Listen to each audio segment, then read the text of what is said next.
할렐루야. 예수 그리스도 이름으로 하나님 말씀 증거하겠습니다. 우리 다 같이 하나님 말씀 사도행전 4장 23절에서 31절까지 말씀을 다 같이 찾겠습니다. 하나님 말씀 사도행전 4장 23절에서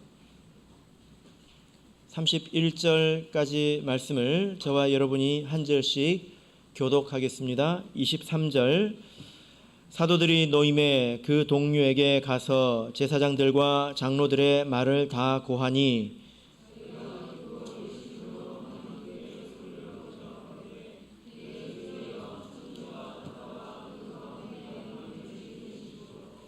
또 주의 종 우리 조상 다윗의 입을 의탁하사 성령으로 말씀하시기를 어찌하여 열방이 분노하며 족속들이 허사를 경영하였는고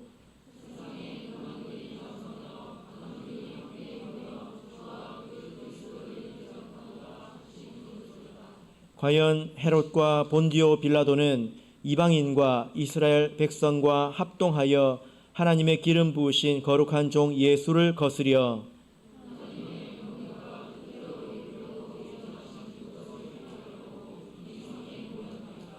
주여 이제도 저희의 위협함을 하감하옵시고 또 종들로 하여금 담대히 하나님의 말씀을 전하게 하여 주옵시며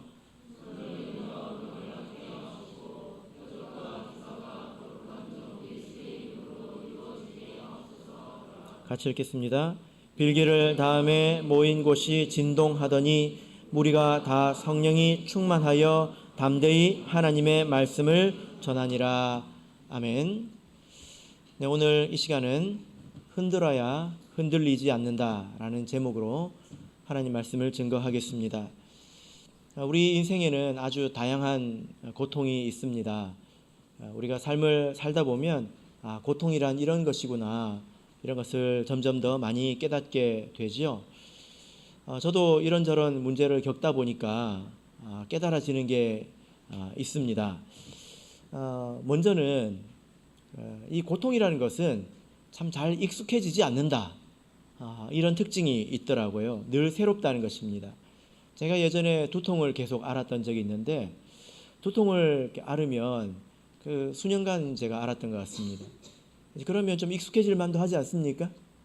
그런데 이게 익숙해지지 않더라고요. 늘 처음 아픈 것처럼 이렇게 새롭게 아픈 것을 겪어본 적이 있습니다. 그리고 이 고통은 자기는 참 고통스러운데 다른 사람의 고통은 공감하기가 어렵다는 것입니다. 그런 특징이 있죠, 그죠?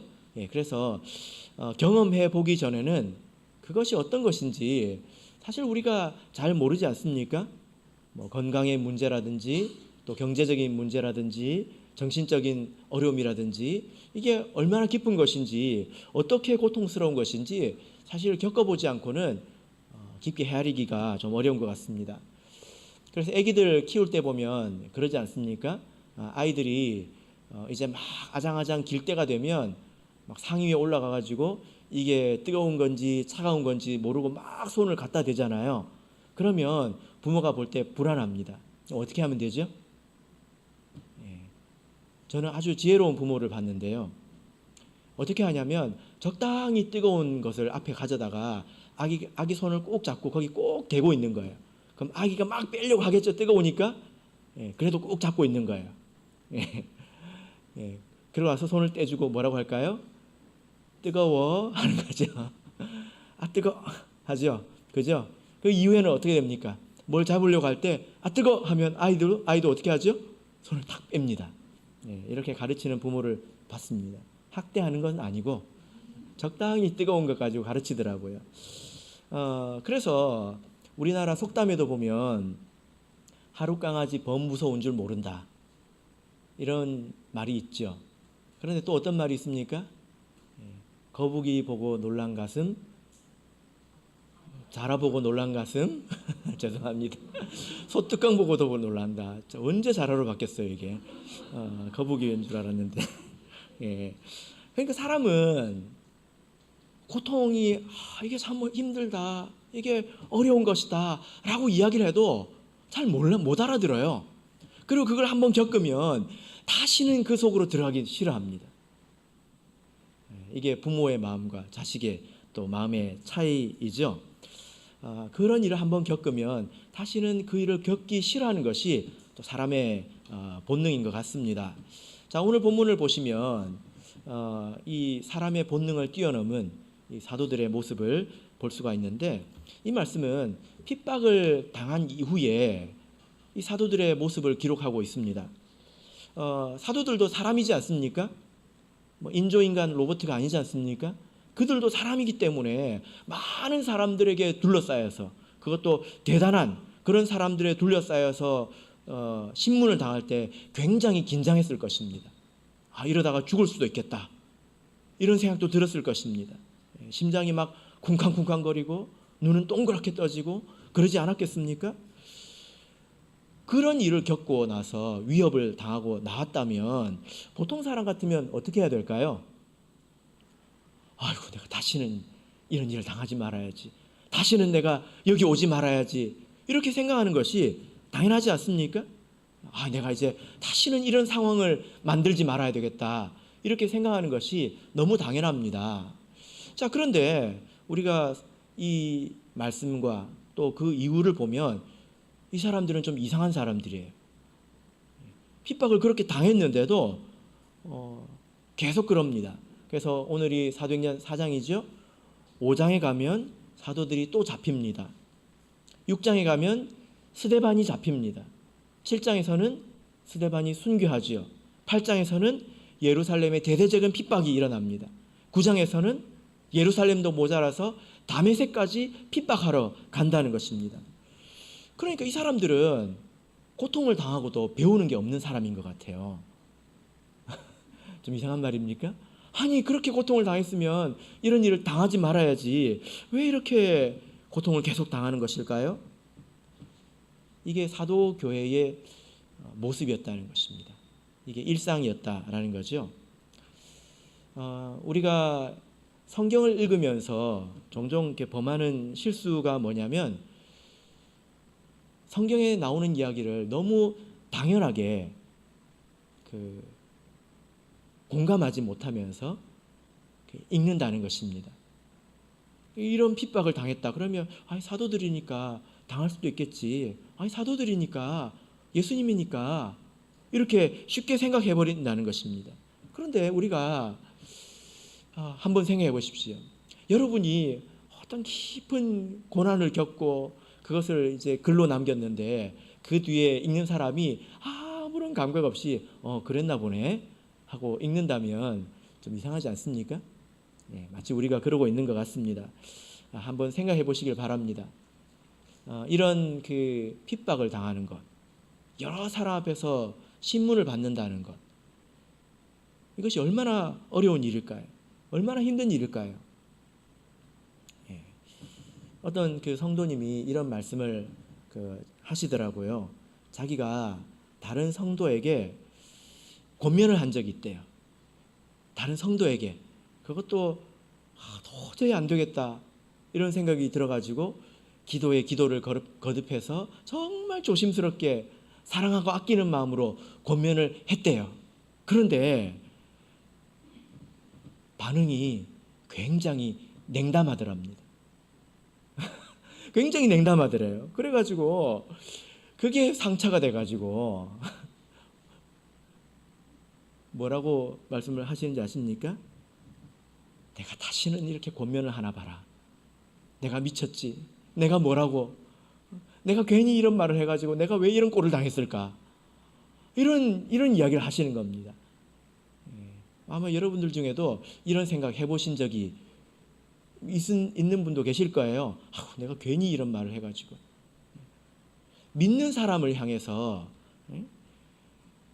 바른 말로 권변해서 차가운 소리 한 번 들었다고 이렇게 싸늘히 식어지는데, 여러분 밖에 나가서 이방인들에게 이렇게 핍박받고 모욕당하고, 이것은 얼마나 더 큰 일이겠습니까? 그렇죠? 이것이 쉬운 일이 아니라는 것입니다. 그런데도 불구하고 사도들은 이런 상황에서 흔들리지 않았어요. 오늘 우리도 이 모습을 배워야 합니다. 우리가 믿음으로 인해서 살아갈 때에, 또 복음을 전할 때에 여러 가지 수모를 당할 수도 있고 여러 가지 어려움을 겪을 수도 있습니다. 손해를 볼 수도 있습니다. 그것을 절묘하게 피해가면서 신앙생활을 하는 것이 신앙생활을 잘하는 것이 아니죠. 그죠?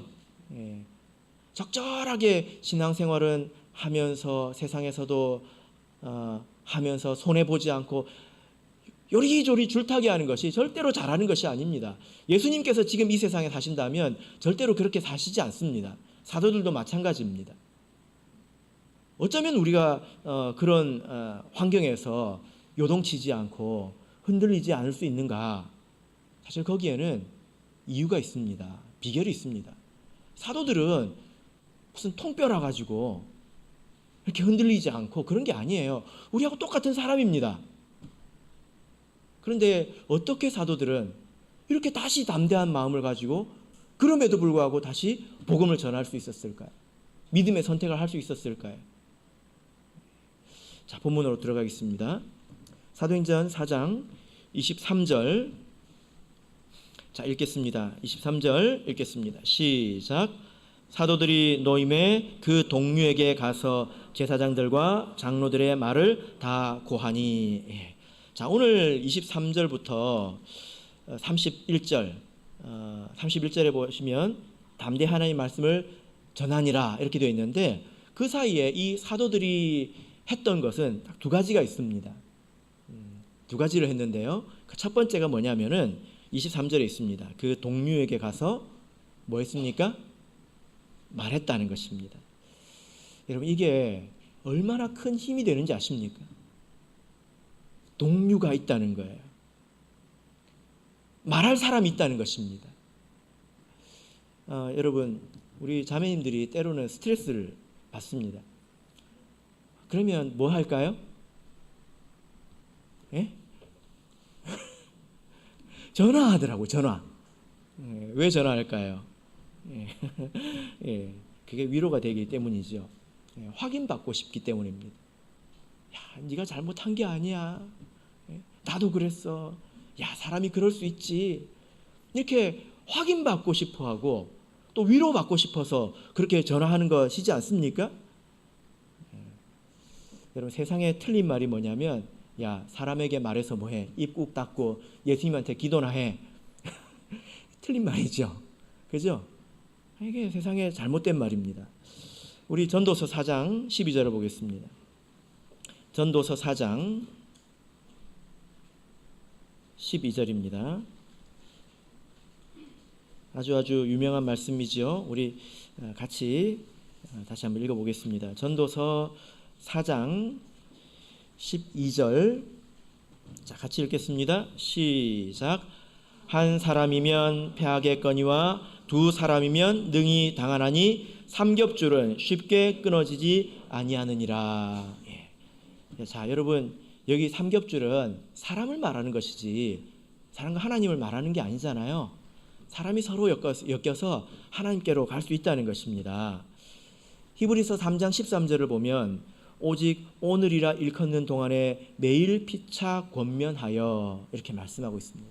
서로 권면하라는 거예요. 이게 잘하는 것입니다. 그래서 누구든지 죄의 유혹으로 강팍해 됨을 면하라. 믿음의 힘을 낼 수 있다는 것입니다. 대만 우리 참예수교회에 전해져 내려오는 이야기가 있습니다. 뭐냐면은 어떤 아주 오래전 이야기인데, 어떤 교회가 굉장히 어려웠습니다. 옛날에는 우리 참예수교회가 다 작고 그리고 목장님도 안 계시고 막 힘들었잖아요. 그죠? 근데 안 그래도 어려운데 그 교회에서 가장 열심히 하는 그런 성도가 죽을 병에 걸렸어요.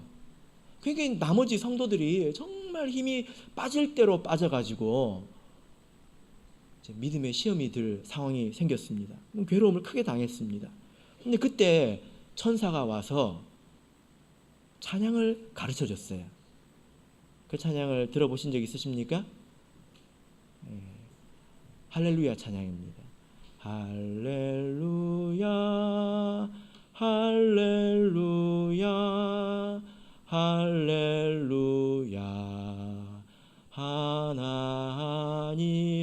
사랑 서로 권면하세. 이게 두 번 반복됩니다. 하나님이 너희를 사랑 안 하시는 것이 아니다. 그러므로 너희는 서로 연약하지만 서로 권면하라는 것입니다. 제가 듣기로 그 교회가 이후에 대만에서 아주 큰 교회가 되었습니다. 힘 있는 교회가 되었습니다. 어떻게 그렇게 세워지게 되었습니까? 하나님께서 무엇을 권면하셨습니까? 서로 권면하라는 거예요. 서로 권면하라는 것입니다. 사랑하는 우리 성도 여러분, 여러분에게는 이렇게 가서 말할 수 있는 동료가 있으십니까? 또 다른 사람의 동료가 되어주고 계십니까? 가장 좋은 동료는 무엇일까요? 누구일까요? 예수님 그러면 안 되지요. 예수님하고 우리는 동료는 아니지 않습니까? 바로 하나님께서 맺어주신 관계입니다. 저는 그것이 틀림없이 우리 교회에서 신도회가 되어야 된다 이렇게 생각을 하고 있습니다. 자기의 허물 또 자기의 어려움 이런 것들을 다 이야기할 수 있는 그런 관계가 우리가 되어야 된다라는 거지요. 이러려면 나라는 한 사람이 신앙이 건강해야 되고 또 그 신도의 조직이 또 건강해야 합니다. 이것은 모두의 노력이 필요하죠. 노력 없이 이게 되는 것은 아닙니다. 그래야 서로 노력해야 위로하고 위로받을 수 있는 그런 관계가 되는 거지요. 여러분 한번 생각해 보십시오. 어떤 사람이 아주 어렵게 기도 부탁을 했는데 뒤에서 누가 그걸 가지고 수군수군 하면 마음이 다치지 않겠습니까? 그냥 확 다쳐버려가지고 내가 다시는 이야기하나 봐라 그러지 않겠습니까? 또 한 사람이 나는 절대로 마음을 못 열어. 그러면 그 신도회 자체가 경직되지 않겠습니까? 그러면 우리에게는 동료가 없어집니다. 어떤 사람은 개인적으로 특별한 관계에 의지합니다. 나는 누구랑 특별히 친해.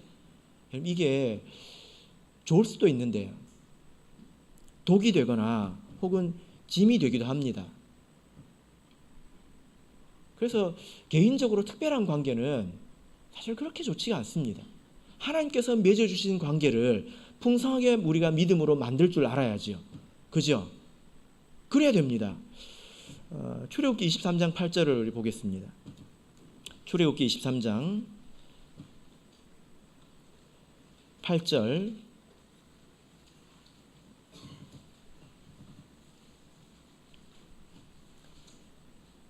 출애굽기 23장 8절 우리 같이 읽겠습니다. 시작.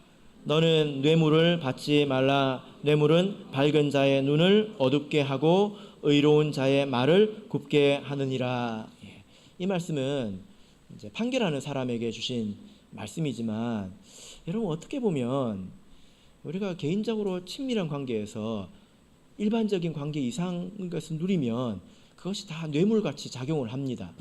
그래서 옳은 것을 옳다고 말을 하지 못하고 그런 것을 그러다고 말하지 못하는 그런 왜곡된 관계가 충분히 될 수 있어요. 그래서 우리가 건강하게 신앙생활을 하려고 하면 어떤 사람을 독점해서 그 사람과 충분히 친하게 지내가지고 마음의 만족을 얻는 것이 아니라 하나님께서 맺어주신 그런 관계 속에서 원만하게 서로 마음을 터놓고 또 들어 위로할 줄 알고 이런 신앙생활을 하는 것이 나중에 보면 우리에게 훨씬 더 좋습니다. 이것이 전체를 세워가는 그런 길이라는 것입니다.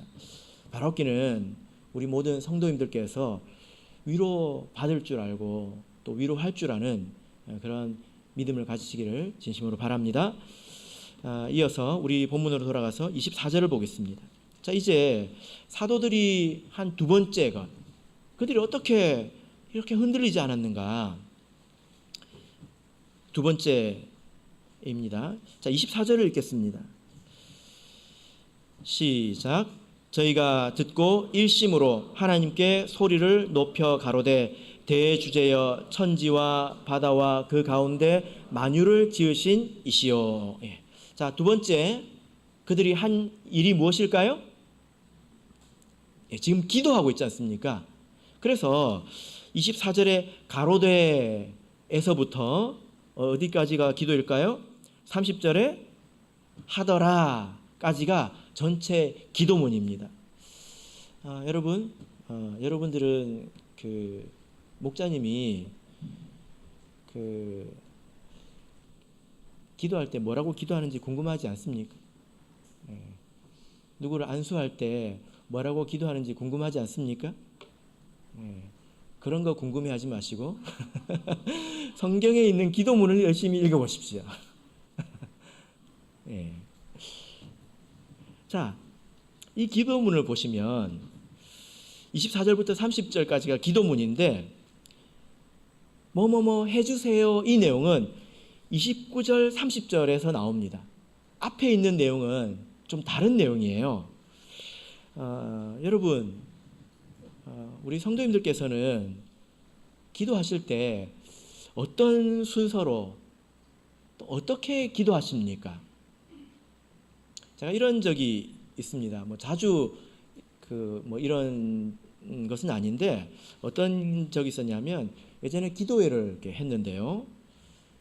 어떤 자매님이 제 뒤에서 이렇게 기도를 했는데 제가 그 기도 소리를 들으면서 너무 불안해가지고 그냥 시간이 안 됐지만 당장 일어나서 종을 치고 싶은 마음이 너무 강하게 드는 거예요. 꾹 참느라고 힘들었습니다. 그래가지고 기도를 마치고 이렇게 불렀습니다. 그래서 왜 그렇게 기도를 하셨느냐 물어보니까 이유가 있더라고요. 굉장히 불안해 했습니다. 그래서 이제 제가 그렇게 권면을 했는데 우리가 기도를 한다고 해서 그게 다 기도가 되는 게 아니라 기도를 할 때는 우리 마음을 바르게 세워놓고 기도를 해야 합니다. 그냥 무릎만 꿇고 입만 움직인다고 해서 기도가 되는 게 아니에요. 내 마음을 바르게 딱 세워놓고 믿음으로 기도를 해야지 그게 기도가 되는 것입니다. 도리어 기도하면서 염려에 압도되고 불안에 압도돼가지고 도리어 기도 가운데서 사단이 역사할 수도 있습니다. 그래서 오늘 본문도 보면 우리가 그것을 배울 수가 있는데 24절부터 30절까지가 기도이지 않습니까? 근데 24절부터 28절까지가 사실 우리 성도들이 기도하기 전에 자기 믿음을 세우고 있는 거예요. 상황을 보면 마음이 흔들리니까 어떤 일을 겪으면 마음이 흔들리니까 기도 가운데서 자기 마음을 세우고 있는 것입니다. 이런 노력이 훨씬 더 긴 것을 우리가 볼 수 있지 않습니까? 자, 먼저 우리 24절에서 26절을 읽어보겠습니다. 24절에서 26절 읽겠습니다. 시작. 저희가 듣고 일심으로 하나님께 소리를 높여 가로되 대주제여 천지와 바다와 그 가운데 만유를 지으신 이시요 또 주의 종 우리 조상 다윗의 입을 의탁하사 성령으로 말씀하시기를 어찌하여 열방이 분노하며 족속들이 허사를 경영하였는고 세상의 군왕들이 나서며 관원들이 함께 모여 주와 그 그리스도를 대적하도다 하신 이로소이다. 자, 지금 24절에서 26절까지 한 게 뭐냐면 하나님을 부른 거예요. 그냥 하나님 한 게 아니라 하나님을 여러 가지로 부르고 있습니다. 뭐라고 부르고 있습니까? 첫 번째, 대주제여. 대주제가 무엇입니까? 주권자라는 것입니다. 주관자라는 거예요. 하나님은 누구도 도전할 수 없는 큰 권세를 지닌 통치자라는 것입니다. 그 하나님을 먼저 부르고 있습니다. 그리고 또 뭐라고 말씀하고 있습니까? 뭐라고 부르고 있습니까? 천지와 또 바다와 그 가운데 만유를 지으신 하나님, 그 하나님을 부르고 있죠. 그리고 세 번째는 뭐라고 하고 있습니까? 이제 25절, 26절을 보시면 어떤 하나님을 부르고 있습니까? 다윗의 입을 통해서 세상이 주님을 대적하리라고 말씀하신 하나님 이렇게 부르고 있습니다. 우리가 기도할 때 하나님을 부르잖아요. 하나님 하고 부르지 않습니까? 그런데 그 하나님이 어떤 하나님인가? 이렇게 다양하게 부르면서 자기의 믿음을 세우고 있는 것입니다. 여러분, 사실 우리가 믿는 하나님은 변하지 않아요. 그죠?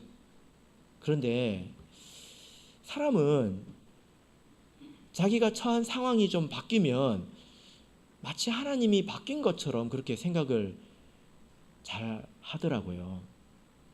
아이들이 좀 그러지 않습니까? 예, 아이들이 막 이제 엄마가 간식도 주고 막 재밌는 데 데려가고 그러면 엄마 사랑해, 아빠 사랑해 하잖아요. 근데 좀 훈육을 한다 치면 삐져가지고 말도 안 하고요. 자러 들어가면서 인사도 안 하고 뽀뽀도 안 해주고 엄마 미워 그러지 않습니까? 엄마가 바뀌었습니까? 그러진 않죠. 사람이 꼭 이와 같습니다. 누구나 그런 것 같아요. 평탄할 때는 막 입에서 찬양이 나오지만 고난이 오고 그 고난이 좀 깊어지고 또 길어지면 하나님이 진짜 계시나? 진짜 계신가? 하나님이 나를 사랑하시나? 이런 생각이 듭니다. 그래서 우리가 어려울 때일수록요, 근본으로 돌아가야 합니다. 근본으로 가야 합니다.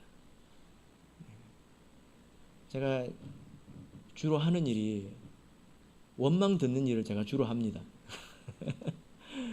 신방을 가서 보면 이제 원망하고 또 비판하고 마음속에 쌓인 것을 계속 이야기하는데, 여러분 메비우스의 띠라고 아십니까?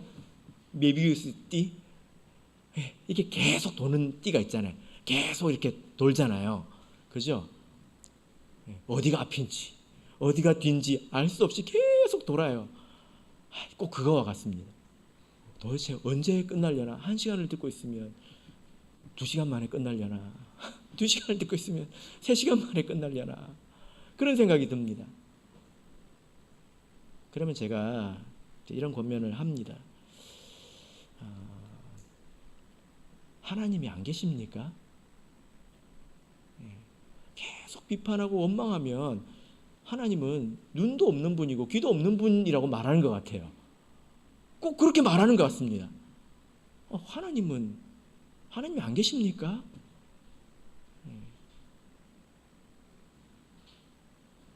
천지 만물을 생각해 보세요. 하나님이 안 계십니까? 혹은 당신은 믿음에 어떻게 들어오게 되셨습니까? 제가 이걸 일부러 물어봅니다. 처음을 생각하기 위해서. 알지만 제가 물어볼 때도 있습니다. 그때 계셨던 하나님이 지금은 안 계십니까? 어떻게 성령을 받았습니까? 근본으로 돌아가 보면 하나님이 안 계시지 않습니다. 그 하나님, 틀림없는 하나님, 지금도 변함없이 이 세상을 다스리는 하나님 하고 사도들이 부르고 있잖아요. 자기 믿음을 세우는 거거든요. 우리도 그래야 합니다. 자, 그리고 여기서 또 어떤 말을 이어서 하고 있을까요? 자, 27절, 28절 보겠습니다. 사도행전 4장 27절, 28절 읽겠습니다. 시작. 과연 헤롯과 본디오 빌라도는 이방인과 이스라엘 백성과 합동하여 하나님의 기름 부으신 거룩한 종 예수를 거스려 하나님의 권능과 뜻대로 이루려고 예정하신 그것을 행하려고 이 성에 모였나이다. 자, 지금 여기서 무슨 말을 하고 있습니까? 하나님 부르고 나서 무슨 말을 하고 있습니까? 지금 자기들을 둘러싼 핍박자들에 대해서 말하고 있는데, 지금 여기서 말하는 건 뭐냐면은 자기들이 처한 상황을 하나님의 말씀으로 이해하고 있는 것입니다. 이해하고 있다고요. 이게 무슨 말입니까? 하나님, 다윗의 입을 통해서 세상의 그 군왕들이 주의 나라를 대적한다고 말씀하지 않았습니까? 지금이 그렇습니다. 지금이 그때입니다. 이렇게 말하고 있는 것입니다. 자기들이 처한 상황을 하나님 안에서, 믿음 안에서 이해하고 있다는 거예요. 아, 지금 이런 상황이구나. 그런 걸 하고 있다는 것입니다. 여러분, 우리가 신앙생활을 하면서 내가 지금 어떤 상황에 처했는지 이걸 이해할 때 그제서야 비로소 우리가 하나님께 구할 수 있습니다. 내가 지금 무슨 상황에 처했는지, 원래 이런 것인지, 아니면 내가 뭘 잘못해서 지금 뭐가 엉킨 것인지, 이걸 모르면 내가 구할 수 있을까요? 그래서 제가 간혹 우리 성도님들한테 물어봅니다. 우리가 감기에 걸리면 내가 하나님께 하나님 감기 낫게 해주세요 이렇게 기도해야 될까요? 아니면 감기를 이길 수 있는 힘을 주세요 이렇게 기도해야 될까요? 뭐라고 기도해야 될까요? 둘 다. 예. 둘 다 할 수 없으면 어떻게 해야 될까요? 예. 어떤 그 성도님이 찾아왔는데 갑자기 어떤 문제가 생겼대요. 그리고 기도해도 나아지지 않는데요. 고쳐주세요, 고쳐주세요 해도 나아지지 않는데요. 그런 일이 많이 있습니다. 사도들이 지금 처한 상황은 어떤 상황입니까? 핍박이지만 이것은 불가피한 것입니다. 이건 어쩔 수 없는 거예요. 하나님을 믿는 사람이 타락한 세상에 있기 때문에 이것은 어쩔 수 없는 것입니다. 이에 대해서는 많이 말씀을 드렸죠, 그죠? 예. 그래서 그들이 어떻게 이 상황을 이해했습니다. 하나님 말씀대로 성도들이 세상에서 당하고 있는 거구나. 내가 지금 그 자리에 있구나. 예수님이 당했던 그것을 나도 당하고 있구나.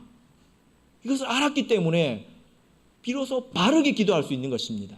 어떻게 기도하고 있습니까? 자, 29절, 30절 읽겠습니다.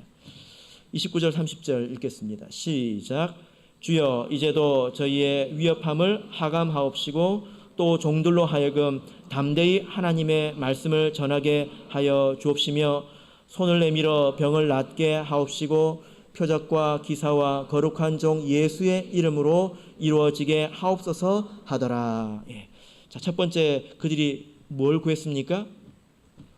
우리들이 위협받는 것을 하감하옵시고, 이 하감하옵시고라는 것은 지켜봐 주세요 이 뜻입니다. 그들이 뭐라고 기도했습니까? 우리가 위협당하고 있는 이것을 하나님 지켜봐 주세요 이렇게 기도했습니다.